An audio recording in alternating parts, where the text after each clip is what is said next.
দাপট তো এখন কমছেই না, কোনোভাবেই কমছে না। রাজকুমারের দাপট স্টার সিনেপ্লেক্সে বা বসুন্ধরা কোনো শাখায় টিকিট নাই, কোনো শাখায় টিকিট নাই। এই যে দাপট চলতে আছে, অব্যাহতি চলতে আছে দাপটের, এই দাপট কোথায় যে শেষ হবে তা জানি না। রাজকুমার 15টা শো পাইছে স্টার সিনেপ্লেক্সে, বসুন্ধরার কোনো শো নাই।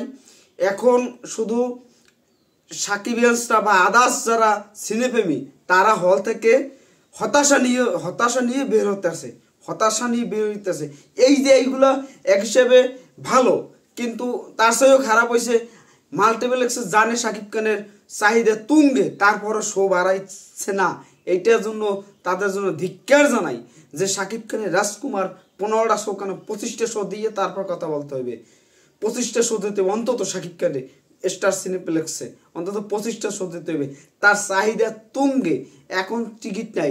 এখন একটা মানুষ আজকে ছুটি পাইছে, শুক্রবার দিন একটা মানুষ ছুটি পাইয়া একজনের ফ্যামিলি ছবি দেখতে গেল। এখন সে ভাড়া গেছে, ভাড়া গেছে, খাওয়া দাওয়া কিছু করলে এই যে 1,500 এক্সট্রা খরচ করে আসছে, যাইয়ে ছবি দেখতে পায় না। এই যে ভোগান্তি, যারা শাকিব খানের ছবি যাইয়ে দেখতে পারে না রাজকুমার, এই যে ভোগান্তিগুলো করা ঠিক না। মূলত এখন আমাদের রাজকুমারের শাকিব খানের সব 25টা দিতে হবে, অন্তত 25টা শো দিতে হবে, আরও 10টা বাড়াই দিতে হবে। 15টা আছে স্টার সিনেপ্লেক্সে, অন্তত 25টা শো দিতে হবে। রাজকুমার চাহিদা যেহেতু শনি অন্তত 25টা শো দিতে হবে, তারপরে কয়েকটা কমক, সেটা হচ্ছে পরের কথা। শাকিব খানের চাহিদা তুঙ্গে, এই চাহিদা আমরা ধরে রাখতে হবে। আমরা সাকিবিয়ানসরা এখন যে এই টিকিট না পেয়ে যে হল থেকে বেরোই হইতেছে, বা যমুনায়ও শাকিব খানের কোনো টিকিট নেই, ওখানেও টিকিট নেই, সোল্ড আউট, সব ticket sold out.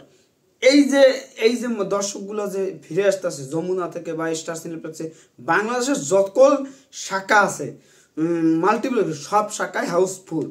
Keraniganj, Lions, এই যে সিনেমা হলগুলো সব হাউসফুল। এগুলো আমাদের মাথায় রাখতে হবে। এগুলো শাকিব খানের শনি এই 2 দিন অন্তত 25টা করে সজাতে হবে, না হলে তো হবে না ভাই। যেখানে শাকিব খানের চাহিদা আছে, চাহিদাটা আপনারা যদি ধরে না রাখেন তাহলে হবে কিভাবে আগাবে বাংলা চলচ্চিত্র, কিভাবে আগাবে? শাকিব খানের শোগুলো বাড়াইছে না। এই যে গরম সিঙ্গেল স্ক্রিনে মানুষ জানা অনেক কঠিন, তারপরেও যাইতে আছে। এই যে 125টা হলে চলতে আছে এই সিঙ্গেল স্ক্রিন মাল্টিপ্লেক্স লইয়া, এই যে আলোড়নের সৃষ্টিগুলো করতে আছে শাকিব খানের রাজকুমার, এগুলো আপনারা চোখে দেখেন না? শাকিব খানের শো আরো কয়টা বাড়াইলে কি হয়? দেখেন চাহিদার তুঙ্গে রাজকুমার ছবি, চাহিদার তুঙ্গে না। এখন দেখা যাক কি হয়।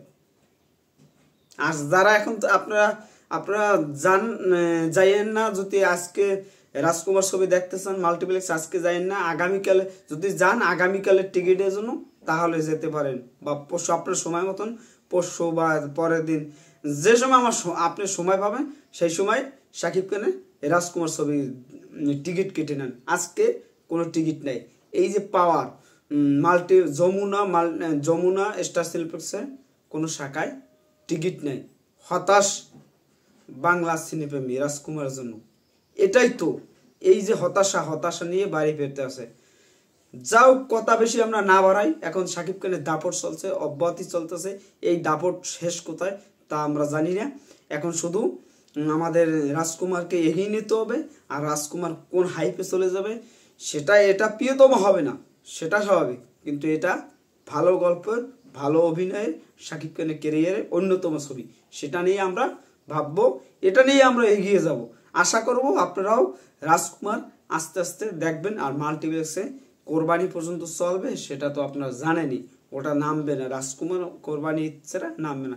শাকিব খানের দাপট কোরবানি পর্যন্ত চলবে, তারপর নতুন দাপট আবার তুফান থেকে শুরু হবে। তুফান জ্বরে কাইতেই যাবে সব। যাই হোক, পরিশেষে বলবো সবাই ভালো থাকবেন। আর শাকিব খানের আপডেট জানতে বিজয় সাকিব ইউটিউব এবং ফেসবুক সাবস্ক্রাইব এবং ফলো দিয়ে পাশে থাকবেন। আর সকল সাকিবের মাঝে এই ভিডিওগুলো ছড়িয়ে দেন, যেন শাকিব খানের আপডেটগুলো আপনারা জানতে পারেন। সাথে সাথে এটার জন্য আপনারা অধীর আগ্রহে থাকেন। আর আমাদের মেগাস্টার শাকিব খান অভিনীত রাজকুমার আপনারা মাকে নিয়ে যান, বাবাকে নিয়ে যান, ফ্যামিলি নিয়ে যান, বন্ধুকে নিয়ে যান, বান্ধবীকে নিয়ে যান, গার্লফ্রেন্ডকে নিয়ে যান, এদেরকে নিয়ে আপনারা দলে দলে তাণ্ডব চালান, সিনেমা হলে তাণ্ডব চালান। এই তাণ্ডবের জন্য আমরা অধীর আগ্রহ আছি, আপনারাও থাকবেন। পরিশেষে বলবো, বাংলা চলচ্চিত্রের জয় হোক, শাকিব খানের জয় হোক। শাকিব খান এগিয়ে যাবে, আমাদের মেগাস্টার শাকিব খান বলে কথা। আমরা এই চলচ্চিত্রকে অনেক দূর এগিয়ে নেব। ধন্যবাদ। অল শাকিব, সবাই ভালো থাকবেন।